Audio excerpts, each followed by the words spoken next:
Olá, bom dia, boa tarde, boa noite. Vamos então fazer a nossa aula de Umbanda. Avançando mais um pouquinho aqui nos nossos estudos, hoje eu gostaria de falar um pouquinho também, eu vou falar dos boiadeiros, mas eu também gostaria de colocar aqui algumas, como eu coloquei no começo de todo o nosso bate-papo, no começo lá nas primeiras aulas, o Caboclo das Sete Encruzilhadas, ele colocou alguns fundamentos.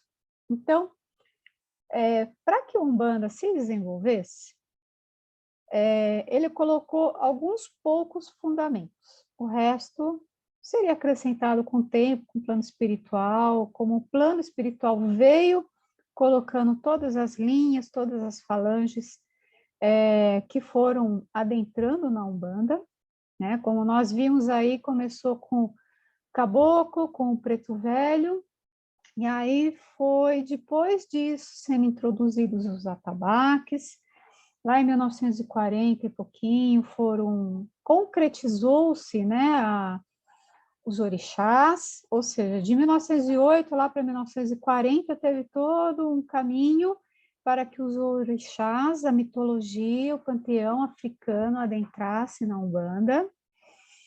E tudo isso veio, né, com a interferência da espiritualidade, com os médios inconscientes, então os guias conseguiam falar de uma forma mais assertiva. E também os médios que vinham de outros, né, que vinham do candomblé ou de outras religiões, trouxeram alguns conhecimentos. A Umbanda, né, a gente pode dizer que hoje, após mais de 100 anos, é uma religião nova ainda, né? Tem um pouquinho mais de 100 anos, é nova, novíssima, frente a religiões de milhares de anos que nós temos aí. Então, muita coisa ainda vai mudar, tá? Só que a Umbanda já está completa, ela já tem tudo o que ela precisa. Ela não precisa estudar outras religiões para trazer para si conhecimentos. Não precisa buscar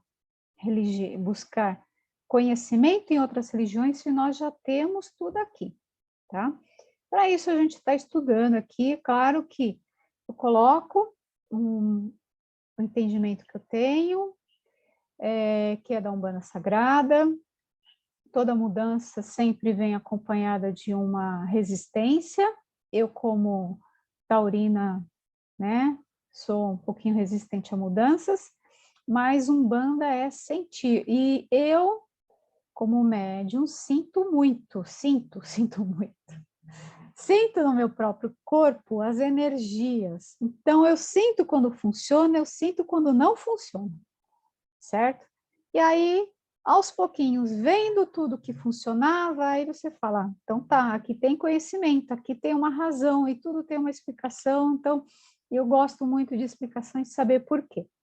Então, a Umbanda, ela não precisa buscar elementos de outras religiões. Claro que cada casa tem a sua doutrina, e o que é doutrina? É o conjunto de conhecimentos que o dirigente tem a partir da vivência dele, dos estudos dele e de casas onde ele passou, certo?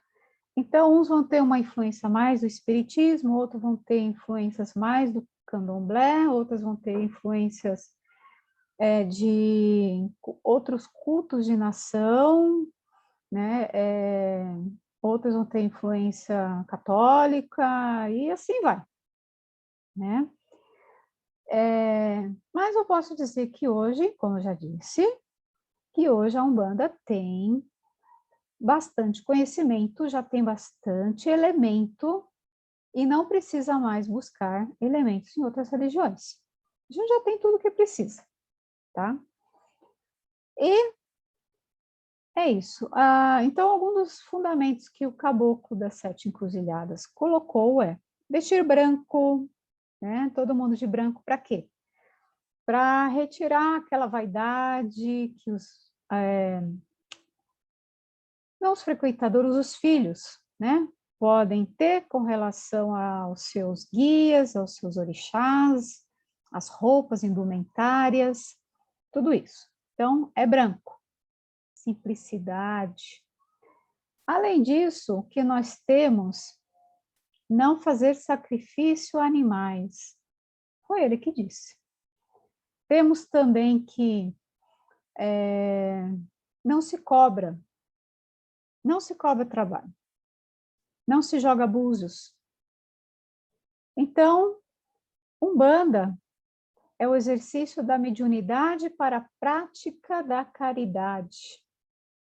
Nós médios, né, ao fazermos a nossa caridade, estamos lá purgando nossas moras, uma hora mesmo, né, que seria dívidas, dívida tudo que a gente ainda não aprendeu. Então, quando a gente está dando um conselho, a gente, como tem mediunidade consciente, a gente ouve o conselho que é dado e a gente traz para a gente também. Tá? Então, como Pombagira, a minha Pombagira fala muito de amor próprio, então ela fala e eu ouço. Então, cada guia vai dizer alguma coisa e a gente, como médium, vai aprendendo. A oralidade é a forma como o guia tem de colocar um oráculo. Então, a gente não joga abusos, por quê? Porque o guia é que dá o oráculo, tá? Isso é na Umbanda. Não significa que eu, Karina, não possa procurar, por exemplo, uma pessoa que jogue cartas, porque eu tenho. E aí me aconselha que dá uma olhadinha, aí eu vou, né? Olha aqui, vou ali, porque às vezes eu não consigo ouvir muito bem o que os guias falam, né? Mas isso é no campo pessoal, no campo que a gente às vezes tem dificuldade de aceitar a verdade, mas eu gosto. Isso não impede, tá? Isso não impede. Entretanto, na religião de Umbanda, o nosso oráculo é o guia. E eles falam. Eu só vou lá para confirmar, tá, gente? Né? Eu falo assim, pai, né? Falo com o meu preto velho, pai. É assim, assim, assado? Ele fala que sim. É assim, assim, assado? Ele fala que não. Às vezes ele faz silêncio, tá? Mas a gente está na Terra, né? A gente às vezes precisa de uma outra confirmação de uma outra pessoa. Não tem problema nenhum.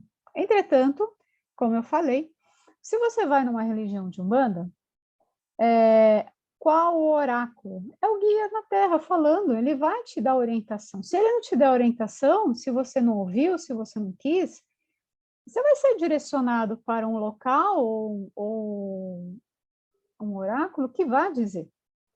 Entretanto, né, é sempre com muito cuidado que a gente diz isso, porque o que a gente realmente tem que dizer que na Umbanda é feito, os guias é que vão orientar espiritualmente, materialmente e tudo que é necessário. Então, essa orientação não se cobra. Essa orientação, ela é dada pelo guia, pelo espírito. E o espírito vai fazer o que com o dinheiro? Não vai fazer nada. Então, quem é que cobra? É a matéria. Não, aí por isso se cortou lá atrás, né, que é a prática da caridade, tá? Algumas pessoas rejeitam, eles rejeitam até o Pai Zélio. Então, rejeitar a caridade também, para eles, é muito mais fácil. Então, fica aqui essa explicação, tá? Umbanda, se você precisar de um preto velho, com uma vela e um copo de água na mão, ele faz um monte de coisa. O caboclo, ele dá um passe, ele já faz um monte de coisa. Ai de mim sem a Umbanda. Ai de mim sem os meus guias me orientando. Ai de mim sem os meus mentores, meus tutores, porque são eles que me guiam. E eu não faço nada, nem posso, sem a orientação deles. Isso no plano espiritual, né? Quando eles fazem silêncio, é porque a decisão é única e minha. Mas se eu tenho um trabalho espiritual para fazer, são eles que vão dizer, né? Porque são eles que vão fazer o trabalho, eu sou mero instrumento. Então, a gente precisa ter muito cuidado com essa questão, né, desses fundamentos que são colocados, que foram colocados pelo Caboclo das Sete Encruzilhadas. Religião de Umbanda é isso, gente. Tá? E com relação, então, à nossa linha de hoje que nós vamos trabalhar, né, que nós vamos estudar, hoje, então, vamos falar a respeito dos boiadeiros, né? Falamos de baianos na última linha aqui abordada, e hoje nós vamos falar dos boiadeiros. É uma linha ainda que nem todas as casas trabalham, né, com boiadeiros. Nós temos muito mais frequente a linha de baianos, muito mais difundida. A linha dos boiadeiros, nós temos em algumas casas, e uma linha que, claro, como as outras, veio surgindo, foram se misturando ali, algumas se misturando ali com a gira de baianos, e ela veio, então, ficando mais firme até algumas casas colocarem dia específico para a linha de boiadeiros. Eles são espíritos que trazem o arquétipo daquela pessoa que viveu ali na lida, na rural, né? Tocando ali os bois, sempre fazem alusão aos bois, boiadas, laços, chicotes, são os instrumentos de trabalho deles, os laços e o chicote, né? Muitos médios carregam nas suas mãos o laço, o chicote. Se eles não carregam, eles fazem a menção como se estivesse segurando alguma coisa mesmo, e às vezes eles ficam assim. É um laço imaginário, um chicote imaginário? Olha, no astral tem, tá? Só não tem no plano material porque o médium não comprou. O médium não foi lá e adquiriu o elemento de trabalho, ou o guia não falou para ele, ou, não, né? Ou ele se vira do jeito que está. Mas o chicote e o laço são instrumentos de trabalho dele. O médium pode ou não utilizar, tá? Mas se o médium não estiver no plano físico, o guia vai estar ali fazendo o seu gesto, vai estar ali fazendo toda a sua, né, a sua, como eu vou dizer, gesticulando, né?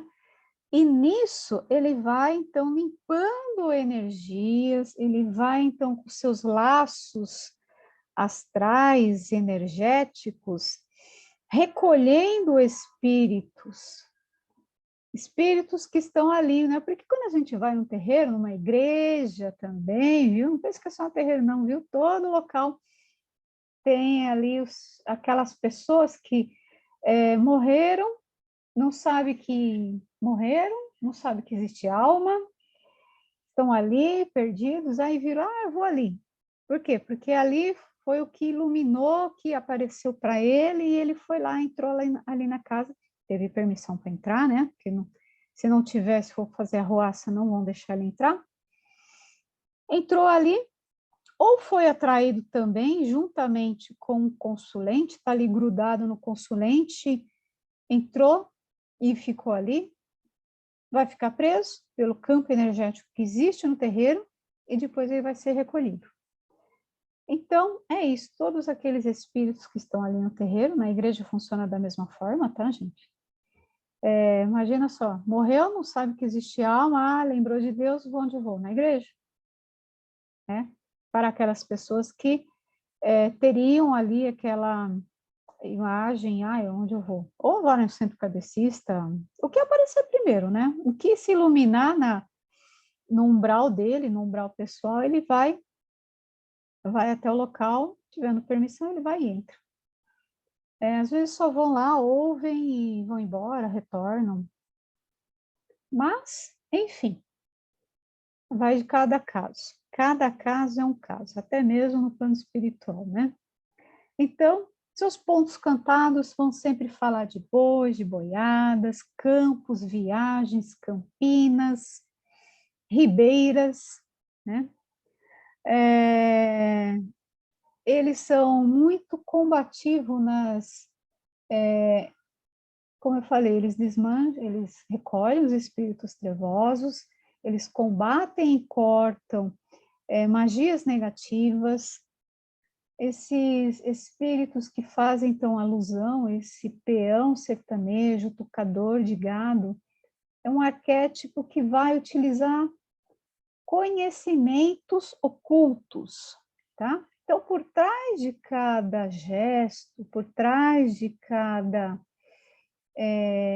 palavra, forma tanto de agir, de falar, existem conhecimentos ocultos.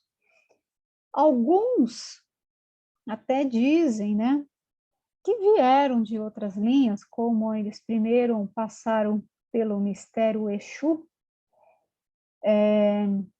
Mais para frente, quando falarmos de esquerda, vamos falar que é um mistério redentor para aqueles que caíram. Então, os que caíram passaram ali pelo mistério redentor, redenção, resgate, né? E foram resgatados, começaram a trabalhar, passaram pela linha de Exu, e aí eles foram para a linha de boiadeiros, uma linha de transição, né? É uma linha de transição, ali como os baianos também podem ser uma linha de transição para alguns espíritos. Eu falo que podem ser, porque nem todos necessariamente passaram pelo mistério redentor, já podem ter adentrado já na linha de baiano, mas é uma linha ali intermediária, tá? Então, boiadeiros seria uma linha intermediária. Alguns chamam de caboclos boiadeiros, tá? E eles continuam ali prestando sua caridade. Eles são muito valentes, vigorosos, destemidos, firmes também. Eles são muito firmes. Coisa que nós temos, se a gente for ver o arquétipo, né, daquele boiadeiro, ele é firme, porque ele precisa controlar a manada, manada não, né, a boiada. Precisa controlar ali a boiada, os animais. E é isso, é uma linha de Umbanda que temos aí. Então, milhões de espíritos que, se a gente for ver, pela história da humanidade, nós tivemos aí milhões de pessoas que passaram em cima, passaram suas existências trabalhando, lidando com cavalos, né? No lombo do cavalo. Nós temos, então, aí romanos, tivemos aí povos para guerrear, povos nômades, tivemos milhões de espíritos, que hoje são os espíritos, que passaram, então, pelo lombo do cavalo, né? Por assim dizer. E dedicaram a sua vida à criação desses animais. Tem muita afinidade com essa linha também, né? Guardam em suas memórias todo esse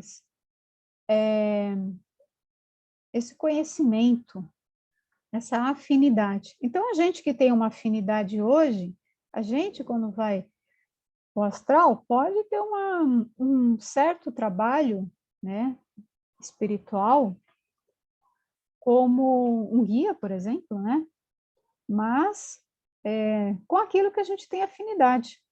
Então, tem uma pessoa que gosta muito de trabalhar com ervas, vai estar muito relacionado, por exemplo, a esse tipo de trabalho como um guia espiritual. Alguns têm muita alquimia, outros foram magos, e cada um está ali no seu local.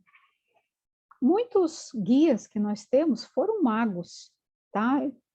E precisa do conhecimento de magia para ser um guia também, né? Alguns em grau maior, outros em grau menor, mas enfim. Alguns, principalmente que nós temos aí caboclos, pretos velhos, têm muito conhecimento de magia. manipulação, né? É a transformação da realidade, tá? Magia que nós temos aí, que seria a transformação da realidade.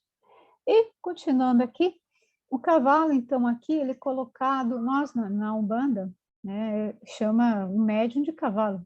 Isso não tanto hoje em dia, mas tempos atrás era dito que o médium era um cavalo,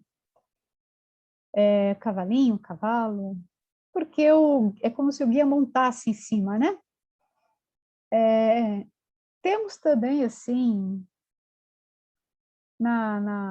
em mitologias, temos Pégaso, cavalos, relacionado ao cavalo, temos as valquírias também,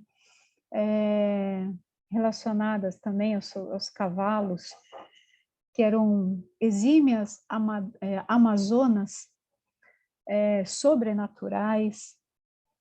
Temos na Bíblia falando de carruagens puxada por cavalos, cavalos de fogo. Temos vários citados, né, vários seres espirituais relacionados com o cavalo em si. E temos aqui na Umbanda essa questão aqui do cavalo, né? E poderíamos, então, relacionar, que nem Pai Rubens coloca, que ele relacionaria, então, tudo isso também com a linha de boiadeiro, tá? Porque o boiadeiro não tem só o boi, também tem os cavalos, porque ele, em si, para tocar a boiada, ele está em cima de um cavalo, né? E é uma linha que está relacionada com Ogum, né? Quando a gente fala muito em cavalo, a gente também lembra de Pai Ogum, né? Que existem pontos que Pai Ogum está montado no cavalo, cavalo de Ogum, cavalaria, ponta para guerrear, tudo isso são trechinhos de pontos de pontos cantados de Pai Ogum. Então, a gente tem essa relação também, tá? Então, esses cavalos estaria mais relacionado com relação a Pai Ogum, tá? Por isso, a gente tem sempre que pegar as palavras que lá no começo foram colocadas pelos guias e entender o que significa. Então, por exemplo, falava-se muito de cavalo e etc. O boiadeiro está montado em cima do cavalo. E qual a energia assim que rege os boiadeiros? Né? Se a gente fizer a alusão de uma forma mais lúdica, a gente vai pegar os cavalos. Se a gente for estudar, a gente vai, então, entender que é Pai Ogum. Então, muito conhecimento era passado assim, por essas palavras, por esses imaginário, né, pelos pontos cantados, fazendo o intercruzamento para que nós entendêssemos que uma linha era regida por determinado orixá, tá? No caso aqui, a regência dos boiadeiros seria com relação a Pai Ogum, mas não só, tá? Temos aqui, então, a regência também de Mãe Iansã, tá? Seria Mãe Iansã, que fala muito de ventanias. Mãe Iansã é eólico, tá? Elemento eólico. Pontos cantados vai falar de ventanias, de poeiras. Vai falar também, temos também aqui, Mãe Logunã. Mãe Logunã, ela está relacionado com o tempo, tá? O tempo cronológico. É uma orixá, tá? Uma orixá colocada pelo pai Rubens em polaridade, tá? Polaridade, o que é? Masculino e feminino. Então, polaridade com o pai Oxalá, no trono da fé. A gente vai falar mais para frente, mas já fica aqui a sementinha plantada. Então, os boiadeiros, eles são espíritos que conduzem de volta às pastagens. Eu não vou dizer as pastagens celestiais, porque a gente não está lá, né? Mas vamos lá. As pastagens, as campinas, tranquilas e seguras, aqueles bois que estavam desgarrados. Então, vamos explicar. O que são essas pastagens, campinas? Seria, então, o lado luminoso, que a gente pode dizer, né? Um lugar mais tranquilo no plano espiritual, tá? Seria mais ou menos isso. Vamos lá imaginar o nosso lar, né? Todo mundo lá, naquelas campinas, aquele matinho lá, graminha, né? Pisando na grama, pé descalço, de branco, parece um bandista. Então, trazer o quê? Os bois desgarrados. Quem são esses bois desgarrados? São aqueles espíritos mais rebeldes, né? Que se saíram da sua evolução, né? Sua evolução eixo vertical e caíram lá nas lamas, caíram nos areia movediça, caíram nos campos de contenção, né, que prendem esses bois desgarrados e tem que ser trazido para a superfície no laço. Então é isso que o boiadeiro faz, né? Eles vão lá pegar esses bois que se desviaram da grande corrente evolucionista humana, trazem de volta. Então, eles quebram demanda, desmancha a magia negativa, trazem de volta esses espíritos desgarrados e conduzem novamente eles para a evolução. Como que vão colocar para a evolução? Bem, ou alguns vão lá para os seus tratamentos, né? Depois de serem resgatados no laço, estão lá meio ainda rebelados, não sabe o que aconteceu, porque quando morre e fica lá no seu umbral pessoal, ele não enxerga. Ele não sabe o que está acontecendo na realidade, ele não sabe o que está acontecendo, ele está ali preso dentro da mente dele. Esse é um umbral pessoal. Fica ali rodando naquela tela mental que ele mesmo criou para ele, ele fica lá só enxergando a tela mental, só enxergando a tela mental. Então, se ele já pode ser recolhido pela lei aí a gente vai colocar quem? Ogum, Yansan, olha só, os dois orixás que eu falei, lei. Então, a lei maior já permite que esses rebelados possam ser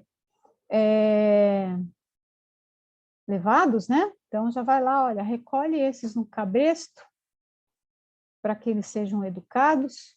Eles vão, então, ser colocados ali em zonas para serem reeducados, esclarecidos, regenerados, socorridos, né? Hospitais, etc. E alguns já vai para a reencarnação direto, porque ainda não entendeu, não... É a lei que determina, né, gente? A lei que determina tudo isso. Cada caso é um caso. Então, vamos lá. Ogum, orixá, senhor das demandas. Mãe Ansan, a senhora dos eguns, ou senhora dos espíritos, tá?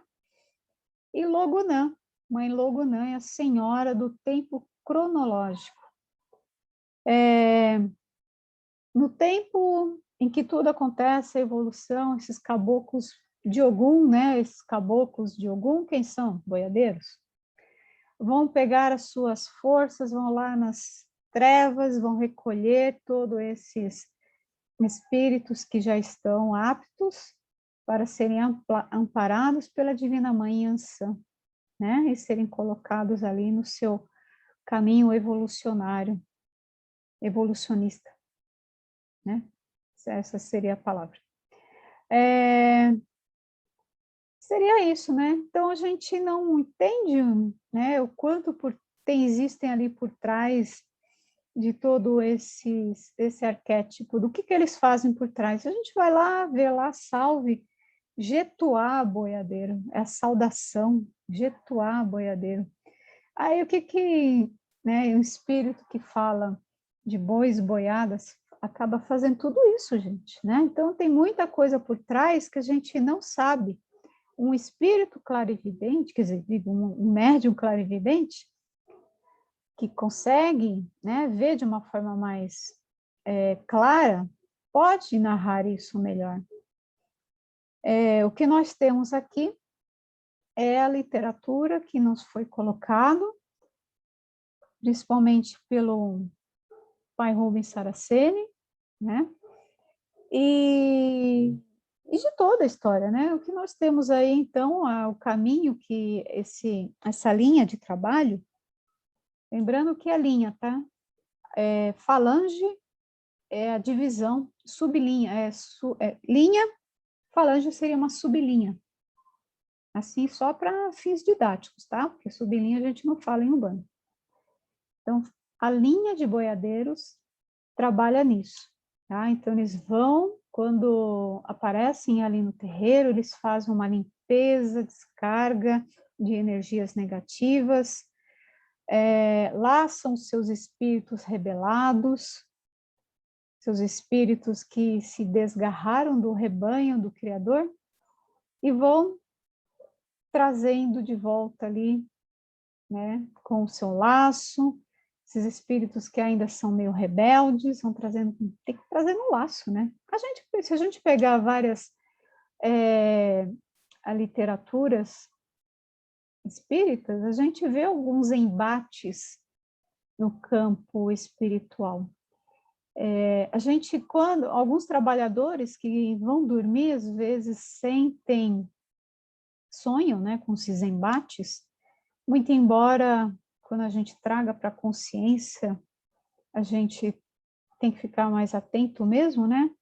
Porque a gente pode fazer o trabalho lá no campo espiritual. Muitas vezes a gente fica ali no cantinho só doando ectoplasma, acha que está trabalhando, né? E como Ramatiz fala, coloca uma tela mental na pessoa e como se aquele lugar tivesse cheio, por exemplo, está cheio de água. Então bota ali o espírito, meu Deus, eu preciso limpar, eu preciso varrer, eu preciso. Então ele está ali, ele está limpando aquele plano espiritual com uma tela, uma televisãozinha ali colocada ali na frente dele, para que ele não enxergue as coisas trevosas que existem do outro lado e não acorde tão impressionado, né?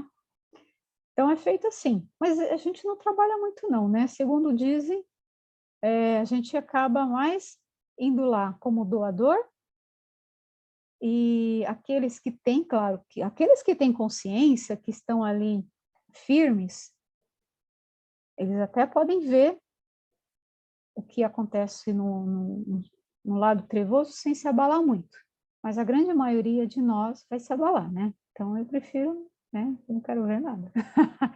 Mas enfim, quando a gente acorda com sonhos ruins, é melhor a gente prestar atenção, porque geralmente não é trabalho não, mas é algum aviso que a gente precisa cuidar das nossas energias, das nossas defesas,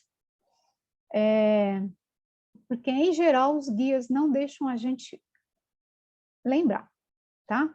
Que a gente não fique com impressões ruins durante o nosso dia e prejudique o quê? A gente está aqui para cumprir os nossos trabalhos, as nossas missões, viver a vida, tá? A gente não tem que ficar só do outro lado.